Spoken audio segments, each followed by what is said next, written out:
Et si le film Star Wars le plus sombre n'était pas seulement une histoire de sabre laser, mais le point de rupture où tout l'univers de Star Wars s'effondre et se transforme à jamais. Bonjour à toutes et tous, c'est Maël TSN et aujourd'hui on va parler ensemble de Star Wars épisode 3, la revanche des Sith. Trop tard, pourquoi? Empêcher la chute de la République? Elle est déjà en cours. Tu es trop aveugle pour le voir. Il n'y a plus de justice, plus de loi et plus d'ordre. Sauf pour celui qui viendra remplacer la République. La grande époque des Jedi est passée maintenant. Ils ne pourront pas vaincre Dark Sidious. Mais ensemble, toi et moi, le pouvons. C'est un film qui est souvent résumé comme la chute d'Anakin, et qui est en réalité beaucoup plus que ça. C'est une œuvre profondément tragique, avec un côté politique fort et presque désespéré. Ici, il n'y a pas de victoire, il n'y a que des choix, des manipulations et des pertes irréversibles. Donc, Star Wars épisode 3, c'est un film sur la fin d'un monde. Donc, la revanche des Sith, c'est la fin de tout ce qu'on connaissait. La fin de la République, la fin des Jedi et surtout la fin d'Anakin Skywalker. Dès les premières minutes, le film il installe une atmosphère lourde. La guerre elle est partout, la galaxie est fatiguée et personne n'est vraiment innocent. Même les Jedi, censés incarner la sagesse, sont devenus des généraux de guerre. Et selon le code Jedi, c'est ce qu'il fallait éviter à tout prix. Mais dans ce film, le plus intéressant, en tout cas pour moi, c'est le côté politique, qui est pour moi le vrai méchant du film. Ce film, il parle énormément de politique. C'est ce qui le rend si dérangeant. Pas d'un point de vue pour le spectateur, mais pour ce qui va arriver par la suite. Palpatine, il prend pas le pouvoir par la force, comme on aurait pu l'imaginer, mais il le prend légalement. Il manipule la peur, il prolonge la guerre et promet la sécurité.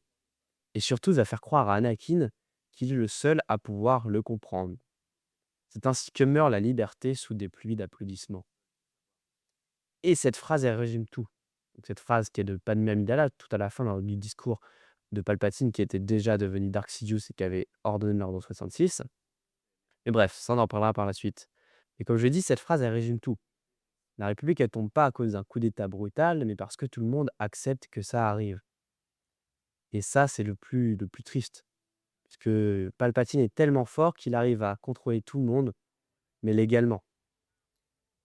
Bon, après, on va pas se mentir, le point, pas dire le point fort, mais le point le plus triste du film, c'est la tragédie humaine. Et quand je parle de tragédie humaine, je parle d'Anakin Skywalker, bien évidemment.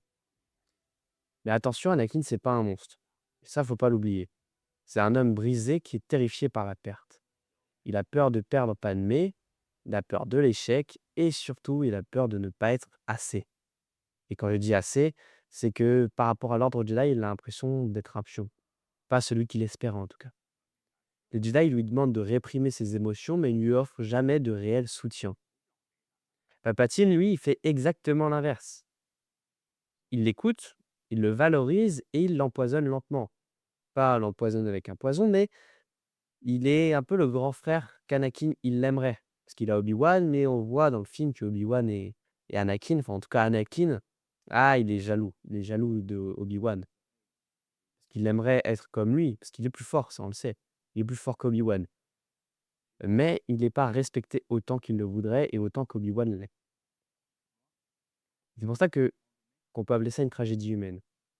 Et puis il faut pas oublier un truc, c'est que quand Anakin il devient Dark Vador, certes il est plongé par la haine, la colère, et cetera, tout ce qu'on connaît, mais il y a pas que ça. C'est un effondrement de tout ce qu'il a vécu.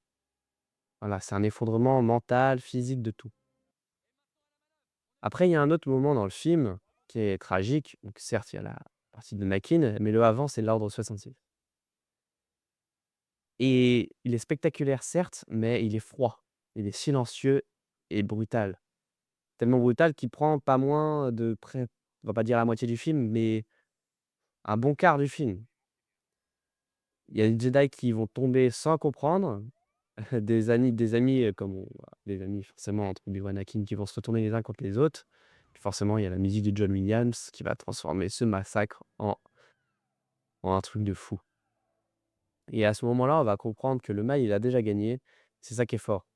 Qu'il est triste, puisque la première scène qu'on voit de l'Ordre 66, c'est quand il y a le combat avec Mace Windu, etc. Mace Windu qui prend le dessus sur Dark Sidious, mais qui malheureusement se fait tuer parce que Anakin elle supporte pas parce qu'il voit que c'est la seule personne qui peut sauver sa femme va être tuée. Donc d'un coup, il pense qu'à elle et il tue Mace Windu. C'est à ce moment-là que Lord Swansea va prendre forme.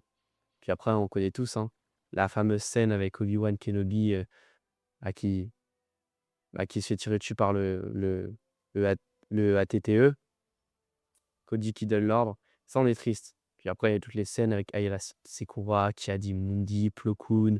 Alors, il y a plein de trucs. En fait, cette scène, elle est tellement incroyable parce qu'on voit tous les Jedi qui étaient partis en mission et qui sont en train de se faire tuer. Même Yoda.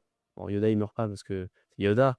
Mais même lui, il se fait attaquer par le commandant gris. Bon, il les découpe les deux, mais l'ordre 66, il est tellement puissant que c'est une folie.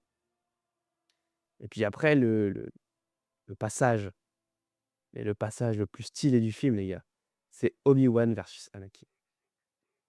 Alors, beaucoup de gens vont peut-être se dire qu'il y a un vainqueur dans ce film, enfin dans ce combat en tout cas, mais il n'y a pas de vainqueur.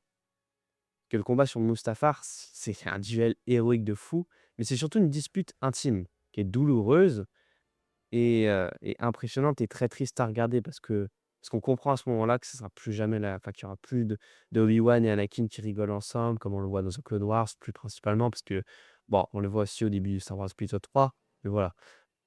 Et ce qu'on se rend compte, c'est qu'Obi-Wan, il affronte pas un ennemi, il affronte son frère. Et surtout quand il lui dit: «Tu étais l'élu, c'était toi. Tu étais censé ramener l'équilibre dans la force, pas la condamner à la nuit». Cette phrase, elle est mythique. Tu sais, c'est pas un reproche qu'il fait, mais c'est un cri de deuil. On le voit, il a envie de pleurer, il ne pleure pas. Mais il est en colère, il est triste parce que tout ce qu'il connaissait s'effondre. Et même quand, du coup, Obi-Wan, il va gagner, mais en fait, il va tout perdre. C'est ça qui est impressionnant. Et c'est pour ça qu'on peut dire que ce film, c'est un film où personne va gagner, à part, forcément, bah, Palpatine. Parce que La Revanche des Sith, pour moi, c'est le meilleur film de Star Wars, c'est un autre sujet, mais c'est un film unique dans l'univers de Star Wars, car le mal, il va triompher à la fin. Alors que si tu compares dans tous les films, dans le 4, l'Empire, il perd à la fin. Dans le 5, l'Empire, il perd parce qu'ils n'arrivent pas à détruire toute la rébellion. Et dans le 6, ils perdent parce qu'ils sont détruits. Dans le 1, la même chose, la Fédération du commerce, elle perd. Dans le 2, donc dans le 2, l'attaque des clones, c'est la même chose. La République, tous ils arrivent. Donc c'est le seul film de la saga Star Wars où le mal, il triomphe à la fin. Et ça, c'est quelque chose, c'est aussi peut-être pour ça qu'on adore ce film. Les héros, ils sont morts ou brisés. En tout cas, ce qui reste des héros. L'espoir, il est réduit. Il y a plus, enfin, il reste il reste un vague espoir, c'est les 2 bébés, c'est Luke et Leia. Donc c'est un film sur l'échec, sur la peur et sur ce qui arrive quand on croit que de bonnes intentions, elles suffisent. Et c'est ça qui est impressionnant. Donc Star Wars épisode 3, c'est pas seulement un film de science-fiction, c'est une tragédie politique, une histoire sur la manipulation, la perte et le renoncement. Et peut-être que c'est ce qui rend aussi le film le plus marquant. C'est qu'on sait dès le début comment ça va finir, mais on espère quand même que ça n'arrivera pas et on ne sait pas comment ça va arriver. Personne s'attendait à ce que ce soit aussi mythique, mais il le fallait que ce soit mythique comme ça. Et c'est pour ça qu'on aime ce film.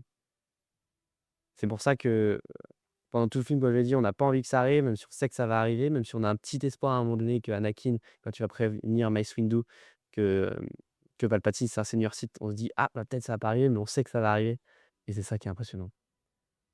Alors si cette analyse t'a plu, n'hésite pas à t'abonner, à laisser un like et à me dire en commentaire si tu es d'accord avec ce que j'ai dit dans l'analyse et aussi répondre à cette petite question: est-ce que La Revanche des Sith est, selon toi, le film le plus tragique de la saga?